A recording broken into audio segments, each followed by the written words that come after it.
Fix it and I'll marry you. The words rang across the open-plan workspace like a gunshot, stopping every whisper, every keystroke, every breath.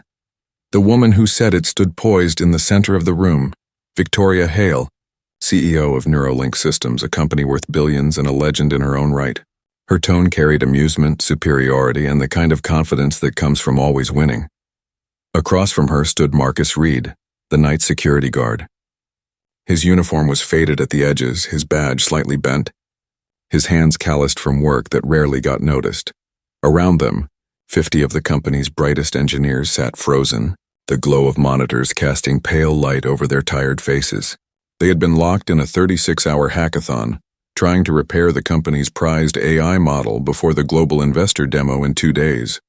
The system, codenamed Athena, was collapsing. Its neural pathways were looping on themselves, turning brilliant code into chaotic nonsense. Every top engineer had tried and failed, and now the security guard had stepped forward. Victoria's voice carried the practiced sharpness of a woman who'd never had to repeat herself to be obeyed. You think you can fix what my entire research team couldn't? Marcus didn't flinch. His voice was low but steady. I know what's wrong with your system. A few engineers exchanged smirks. Someone whispered, he's lost it. But Marcus kept speaking, his eyes focused not on Victoria but on the massive digital display showing Athena's collapsing code structure. Your algorithm is learning too fast. It's prioritizing speed over stability. It's burning itself out. Victoria tilted her head, studying him like an anthropologist might examine a curious insect. And where did you learn that? From your night school in security management? Laughter rippled across the room, but behind the mockery there was unease. Marcus spoke with the calm precision of someone who understood exactly what he was talking about. Victoria let the silence stretch, feeding off the tension. Then with a small smile she said, All right, Mr. Reed, you've entertained us long enough. Let's make this interesting. She gestured to the failing code projected across the screens. Fix it and I'll marry you. Fail, and you remember your place. 2 hours. The room erupted in hushed disbelief. Marcus looked at her unshaken. Deal. That single word changed everything. The old laptop they handed him looked like it had survived a war. Its keys were worn, the screen dim, the fan groaning like it might give up at any moment. Victoria crossed her arms, her heels clicking against the marble floor. Let's see what the genius can do. Marcus sat down. The moment his fingers touched the keyboard, the room began to shift. The laughter faded. The air thickened with the kind of quiet that comes when something unexpected is happening. He wasn't just typing, he was navigating. Moving through complex code like a man tracing an old memory. Every keystroke had purpose. Every pause had reason. Beside him, a young engineer named Eli Tan leaned closer, curiosity overriding caution. You actually understand this stuff, don't you? Marcus didn't look up. I used to study it, before life got in the way. For the first time, Eli didn't see a security guard. He saw a man who might just pull off the impossible. The clock was ticking. 120 minutes to rewrite fate. And as the first line of corrected code appeared on the flickering screen, even Victoria Hale, Queen of the Glass Tower, felt something she hadn't felt in years, doubt. The room seemed to breathe with him as he worked. Every flicker of code on the dim screen drew more eyes. What started as amusement had become fascination. The guard who once checked badges at the door now commanded the attention of the most advanced minds in the company. Marcus barely noticed the people gathering behind him. His focus tunneled on Athena's broken logic loops. The algorithm's heart was beautiful but flawed, chasing efficiency so aggressively that it tore holes in its own foundation. It was a digital mind that learned too fast for its body. He muttered to himself while scrolling through lines of data. You're thinking faster than you can stand. But you can be taught balance. Eli stood nearby, glancing nervously at Victoria. He's not wrong, he whispered to a colleague. That's what I saw in the debug logs yesterday. Victoria's gaze snapped to him. Then why didn't you say so? I wasn't sure, Eli stammered. Of course you weren't, she replied coldly. Because the problem is beyond you. Marcus kept typing, the faint hum of the outdated laptop filling the silence. Its fan screamed under the pressure, but he coaxed every ounce of power out of it. 40 minutes gone, Victoria announced in a crisp tone. And all we have to show for it is a noisy fan, Marcus didn't respond. His fingers moved faster, rewriting neural connections by instinct. The engineers could tell he wasn't guessing. He was seeing something invisible to them. The system began to stabilize, if only for seconds at a time. The red error bars flickered to yellow, then back to red again. But it was something. Eli leaned forward. He's actually changing the data flow. Look, these loops are flattening. Whispers spread through the room. The mocking tone was gone. People who dismissed him minutes ago were now watching with wary respect. Victoria approached his desk, her heels sharp against the tile. Finding it a bit more difficult than fixing the break room microwave? She asked, her voice laced with sarcasm. The microwave's fine, Marcus said without looking up. I fixed it last week. Laughter, real and startled, broke out across the room. Even a few senior engineers chuckled before catching themselves. Victoria's smile faltered. Charming. But let's not confuse maintenance work with engineering. She leaned over his shoulder, scanning the screen. Her perfume was sharp, expensive, the scent of power. You have 50 minutes left, Mr. Reed. I'd start praying if I were you. I don't pray, Marcus said softly. I debug. The words hit like a quiet punch. A few people exchanged looks. He adjusted the algorithm's internal weighting and rerouted several learning pathways. Each change took seconds to load, but he waited, patient as stone. The machine beeped, error logs flashing past like a storm of red lightning. Then for the briefest moment, everything went still. The console displayed a green line. One successful iteration. Gasps rippled through the room. Victoria's voice cut through the noise. A fluke, continue. But her tone had lost its edge. Marcus pressed on, eyes burning, sweat trickling down his neck. The outdated processor strained, but he knew the problem wasn't hardware. It was arrogance. Athena's designers had built her to mimic human learning, but they hadn't taught her humility. They made her too ambitious. And that ambition had destroyed her. He smiled faintly. We have that in common, he murmured. Eli watched in awe. What are you doing now? Teaching her patience, Marcus replied. Balance before brilliance. The clock hit 1 hour. Victoria, who had been standing confidently near the center of the room, crossed her arms tighter. Half your time is gone, she said, and all you've proven is that my coffee machine runs faster than that antique. Marcus finally looked up at her. Then maybe your coffee machine should be CEO. For the first time, the engineers laughed openly. The atmosphere cracked. The ice that had coated the room since morning began to melt. Victoria's eyes narrowed. Enjoy your jokes, Mr. Reed. They'll be the last thing you have when this farce ends. She turned sharply, striding back to her group of executives. But the crowd around Marcus didn't disperse. They had seen something shift, something beyond code. The guard wasn't just fixing a system. He was rewriting the hierarchy of the room itself. Time ticked on. Marcus's breathing deepened, matching the rhythm of the laptop's fading fan. Every line of code he touched became smoother, more alive. Athena was waking up, not as the machine her creators had built, but as something reborn under his hands. The engineers whispered among themselves. He's optimizing the base equation.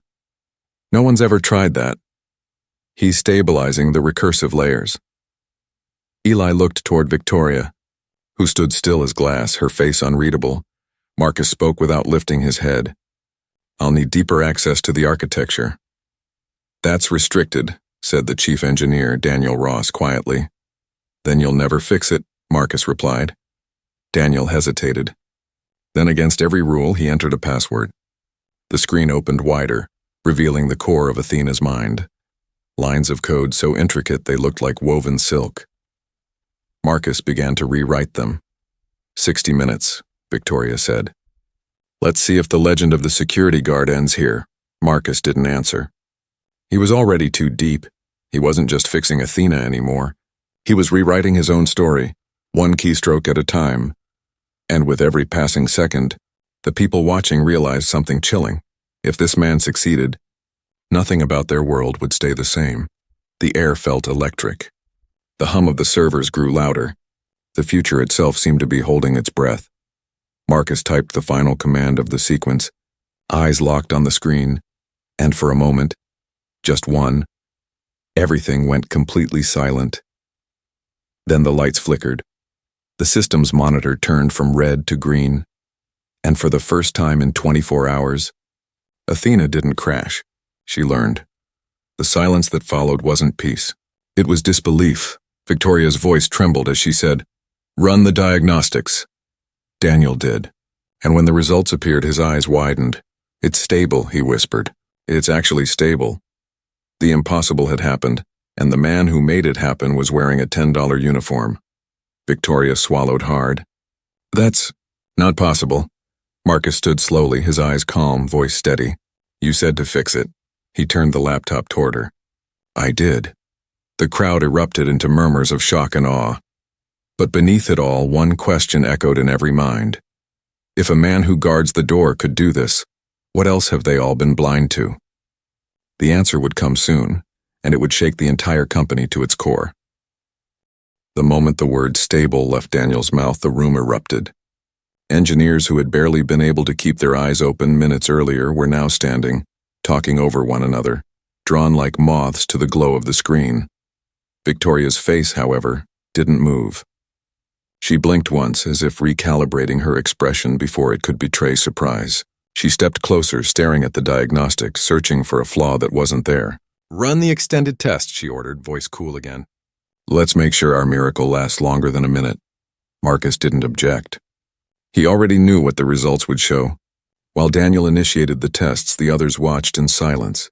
One by one, the metrics lit up green. Neural stability, optimal. Processing efficiency, 93%. Error recursion eliminated. It wasn't perfection, it was control. Daniel turned, voice shaking with disbelief. "It's holding. She's actually learning without crashing." A murmur of awe spread through the room, a wave of realization crashing over them all. The impossible had been done, not by a Silicon Valley prodigy, not by a graduate of MIT or Stanford, but by the man who patrolled their hallways at night. Victoria's fingers tightened around her phone. Her mind was already spinning, searching for a way to claim this moment. "Before we start celebrating," she said, the edge returning to her voice, "let's confirm the data integrity. It could still be a temporary patch." Daniel hesitated. "We've run the same diagnostic 6 times. It's consistent." Victoria exhaled through her nose, eyes locked on Marcus. "So tell me, Mr. Reed, how did you do it?" He met her gaze steadily. "By listening. Your system was screaming for balance. You built it to be brilliant but forgot to make it stable. You wanted it to think faster but not to think wiser." She studied him, her sharp mind dissecting every word. "You're saying my engineers designed it wrong?" "I'm saying they designed it to impress investors," Marcus said quietly. "Not to survive." A dangerous stillness fell over the room. The statement wasn't arrogant. It was true. Everyone knew it. For a heartbeat, no one dared to move. Then Eli spoke, his voice barely above a whisper. "He's right, every eye turned to him. We've been chasing speed metrics for months," Eli said. "Our funding depends on it. We knew the risk, but we pushed anyway." The truth hung in the air, undeniable. Victoria's jaw tightened, but she didn't argue. She had built her empire on control, and this moment, this unexpected vulnerability, was cracking that foundation. "Interesting," she said finally, her tone almost too calm. "You've made quite a statement, Mr. Reed, but tell me, what do you think happens now?" Marcus looked around the room. Faces that had once ignored him were now turned toward him with a mix of admiration and fear. "You tell me," he replied. Victoria smiled faintly, but the expression didn't reach her eyes. "Now you hand over the laptop and we continue working. We'll review your contribution." He didn't move. "Contribution?" "Yes," she said, enunciating the word like a blade. "You've been very helpful. We'll take it from here." The engineers shifted uncomfortably. They knew what she meant. She was reclaiming control. Marcus closed the laptop gently and stood. His voice was even, but there was iron beneath it. "You made a promise." Her eyes flickered. "You can't be serious. You said fix it and I'll marry you." "I don't care about the marriage part, but I care about keeping your word." The crowd tensed. Someone coughed. The room's temperature seemed to drop. Victoria's laugh was sharp but brittle. "You expect me to honor a joke?" "It wasn't a joke when you made it," he said. "You wanted to humiliate me, but I took your challenge and I delivered. You don't have to marry me, just honor what that promise meant." "And what did it mean to you?" she asked softly. "That talent can come from anywhere. That value isn't decided by a uniform." The crowd murmured again. Some nodded. Others stared at their feet. For the first time, the lines dividing them, the ones drawn by education, wealth, and titles, blurred. Daniel stepped forward, breaking the silence. "Victoria, he's right. We wouldn't have solved this without him." Her glare could have cut glass. "Daniel, I suggest you remember who leads this company." "With respect," Daniel replied, his voice steady. "Leadership isn't about being right all the time. It's about recognizing when someone else is." That was the moment the balance of power began to tilt. Victoria looked around, realizing the room she once ruled had shifted its loyalty. Her composure cracked for a second before she restored it. "Fine," she said. "Mr. Reed, if you believe you deserve recognition, you'll get it. I'll see to it that you're compensated appropriately." Marcus shook his head. "I don't want compensation." Her tone turned icy. "Then what do you want?" "I want opportunity for people like me, for the ones you never see." It wasn't a demand. It was a vision. But visions have consequences. Because the moment he said it, Victoria knew he wasn't just asking for a place at the table. He was building a new one. And before the night was over, that table would become the battleground for the company's soul. The silence stretched long enough to feel like pressure. Even the hum of the servers seemed to fade under it. Everyone waited for Victoria to reclaim control, but her words didn't come. Marcus stood steady, one hand still resting on the closed laptop, the other at his side, calm and certain. Then, slowly, she spoke. "Opportunity for people like you," she repeated. "And who decides who those people are?" "The system already decides," Marcus said quietly. "You just never looked close enough to see it." A flicker of something unreadable crossed her face. Anger, pride, maybe even curiosity. She turned to Daniel. "Prepare a report on what just happened. I want a full documentation of his process." Her eyes shifted back to Marcus. "You'll be included in the debrief. After that, we'll determine next steps." Her tone was cold, final. But the way she said it made clear. She wasn't finished with him. Hours passed before the chaos calmed. Engineers returned to their stations, but the air had changed. Where there used to be exhaustion, there was energy. Where there used to be cynicism, there was respect. Marcus stayed behind, answering questions from people who once avoided even greeting him. They wanted to know what he'd done, what he'd seen in the code that they hadn't. "It wasn't the code," Marcus explained. "It was how you built it. You tried to teach a machine to think like a human, but forgot that even humans crash when they push too hard without balance." Daniel smiled faintly. "That's philosophy." "It's engineering," Marcus said. "You can't separate the two." By the time dawn painted the glass walls in pale gold, Victoria reappeared. She looked composed again, a different kind of power radiating from her now, the kind that comes from a plan. "Mr. Reed," she said, her voice calm. "Mr. Rowan, our founder, would like to see us both. He heard about your performance." Marcus hesitated, then nodded. "All right." They walked together through the corridor of glass and steel. For the first time, she didn't stride ahead of him. They walked side by side. The elevator ride was silent until Victoria spoke softly without looking at him. "You embarrassed me in front of my team." Marcus met her gaze. "You challenged me in front of them." Her lips twitched, almost a smile. "You're dangerous, I'm honest." "That's worse," she said, turning back to the doors. When they reached the top floor, they found Richard Rowan, the man who'd built Neuralink from a garage dream into a world empire. His presence filled the room before he even spoke. Tall, silver-haired, eyes sharp with curiosity. "I hear we had a breakthrough last night," he said, looking at Victoria first, then Marcus.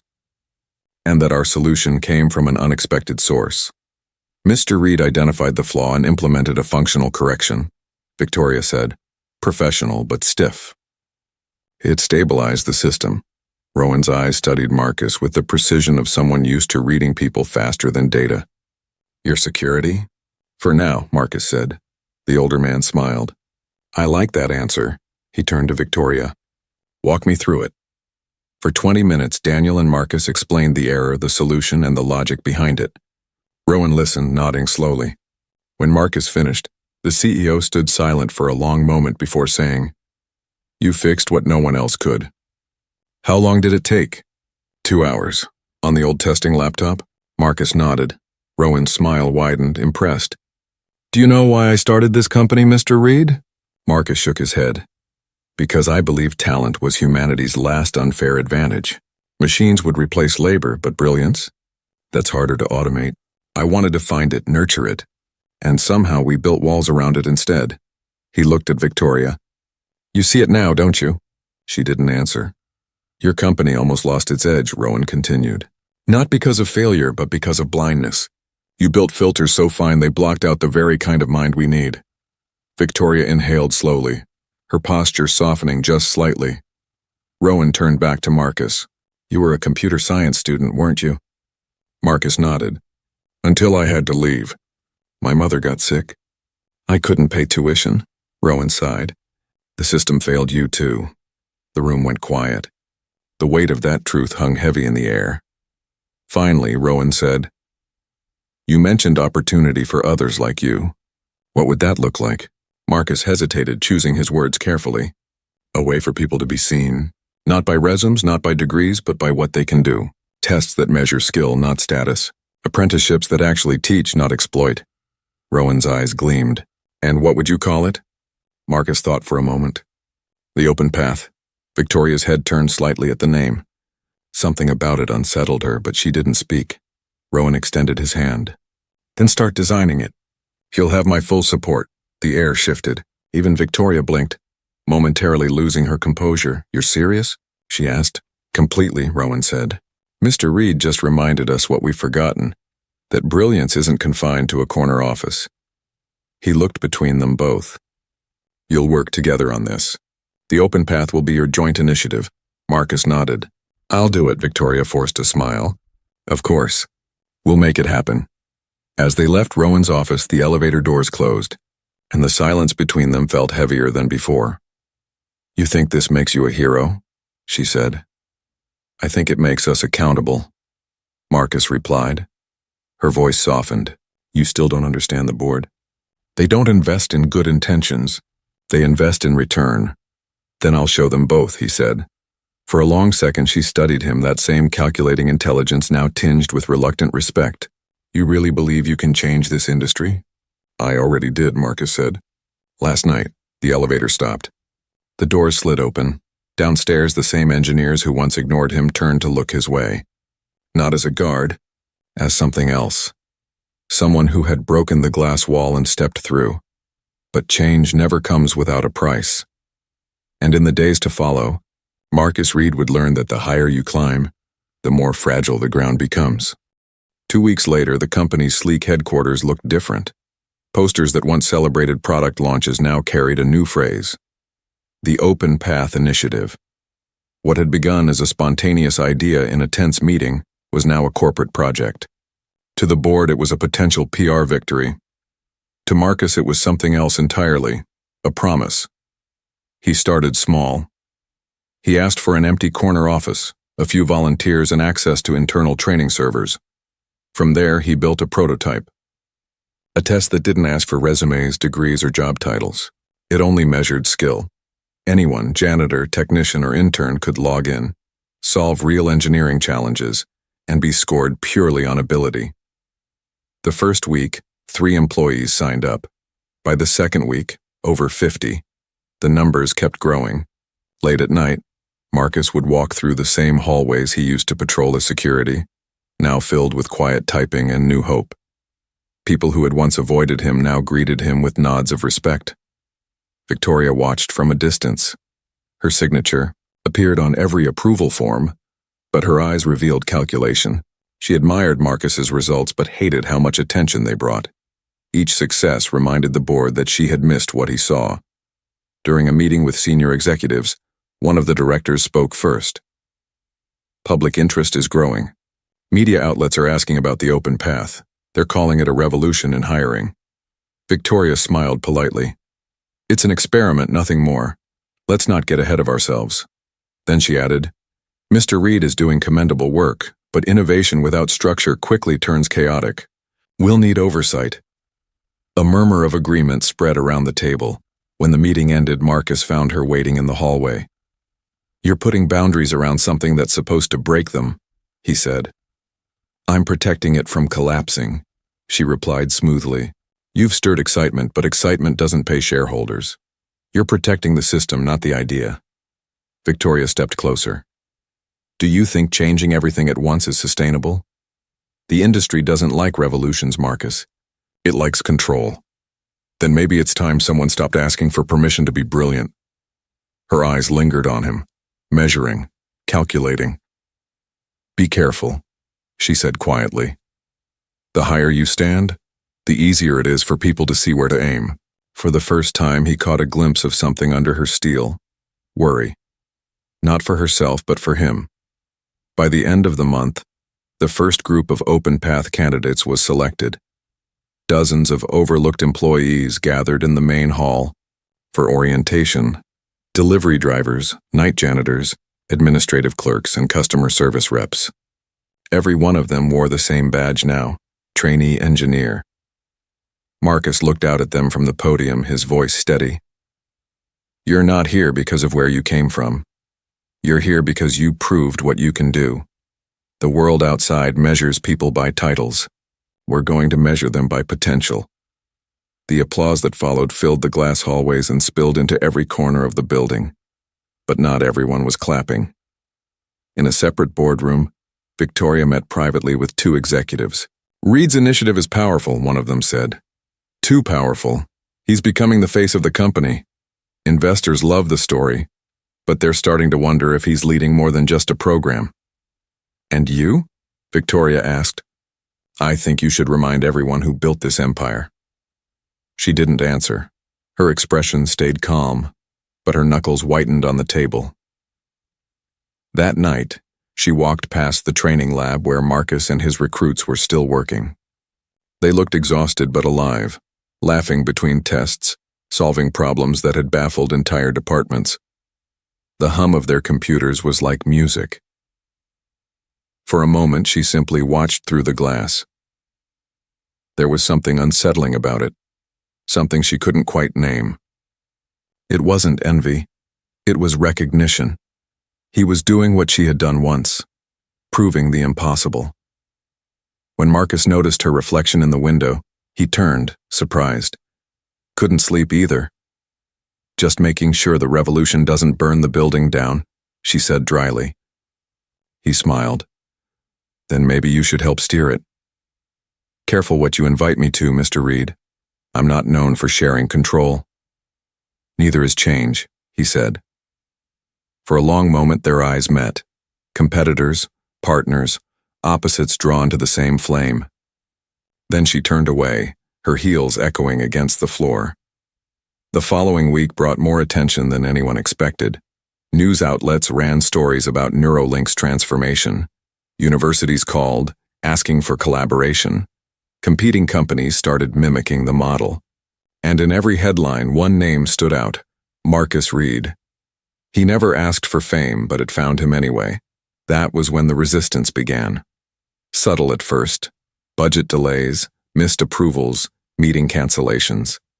Then louder, anonymous complaints.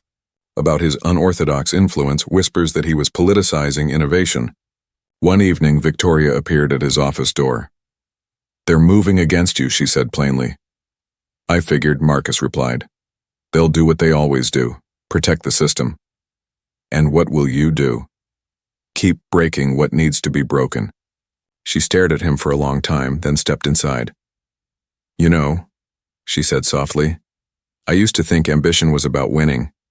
You're teaching me it's about building something that lasts. He smiled faintly. That's the first thing you've said that makes me think we might actually work well together. But the truth was, forces bigger than either of them were already moving. And soon, both Marcus Reed and Victoria Hale would discover that changing the system was easier than surviving it. The day of the board presentation arrived with the quiet weight of a storm. Every corridor in the Neuralink building hummed with a different kind of energy. Expectation, fear, anticipation. The open path had become more than a project. It was a movement. And movements always scared people who thrived on control. Victoria walked beside Marcus toward the executive conference room, both silent. She wore her usual composure like armor, while he carried nothing but the truth. Outside, reporters waited behind the security barriers. hoping for a glimpse of the man who'd turned the world's most rigid tech company upside down. When they entered the room, 12 members of the board sat in a semicircle, screens glowing before them. At the head sat Richard Rowan, calm and watchful. The air was heavy with quiet disapproval. One of the older board members, a man with a voice like gravel, spoke first. "Mr. Reed, your program has drawn a lot of attention. Some of it positive, but we have concerns. You've changed how we evaluate talent, but the productivity metrics don't justify the disruption. Investors are nervous. They didn't buy into idealism." Marcus met his gaze steadily. "They bought into innovation, and innovation doesn't live inside comfort zones." Another director leaned forward. "You've broken hierarchy, protocol, and tradition. You've replaced order with chaos." "I replaced indifference with purpose," Marcus said. "Before this program, half your engineers were disengaged. Now they're inspired. That's not chaos. That's progress." A few board members exchanged uneasy looks. It was the kind of truth that didn't fit neatly in quarterly reports. Victoria finally spoke. "The data isn't just emotional," she said. "Productivity in departments that hired through OpenPath has risen by 20%. Retention has improved, and media coverage has doubled our brand value. We're attracting more talent than ever before." The room quieted. Even those skeptical faces softened slightly. Rowan smiled faintly. "It seems you both understand what this company needs." But one voice cut through the calm, a sharp, measured tone. "With respect, Chairman," said a woman from the far end of the table, "this company also needs discipline. What happens when a guard with a keyboard decides he's more important than leadership? When structure collapses under sentiment?" Marcus didn't flinch. "Structure is meant to serve people, not bury them. I didn't come here to replace leadership. I came to remind it why it exists." The woman's lips thinned. "You're a romantic, Mr. Reed. The world doesn't reward idealists."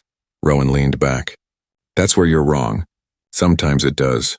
The vote began. 12 people, each holding the fate of an idea that could change an industry. For every yes, Marcus felt hope rise. For every no, he reminded himself that revolutions never win unanimously. When the final vote ended, the decision was clear. The Open Path initiative would continue, permanently, but the cost came immediately. After the meeting, as the board members filed out, one of them murmured something to Victoria that Marcus barely caught. "You've created a rival, not a partner." She didn't respond, but her silence said enough. Later that night, the building was quiet again. The glass walls reflected the city lights, endless and cold. Marcus stood by the same window where it had all begun. Behind him, footsteps approached. "I expected you to celebrate," Victoria said. "You just changed everything." He smiled faintly. "I didn't change everything. We did," she crossed her arms. "You don't understand. The board may have approved the program, but they'll never let you run free. You embarrassed them.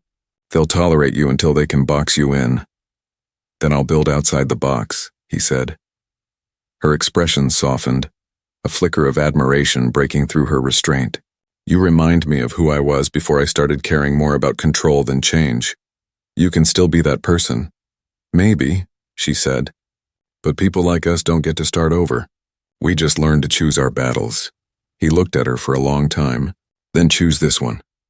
For the first time, she smiled. Not the polished one she wore for cameras, but something quiet, real. "You think we could actually fix this industry?" "I think we already have." She nodded once, then turned to leave. "Don't waste it." When she was gone, Marcus looked out over the skyline, the lights of 1,000 offices glowing against the night.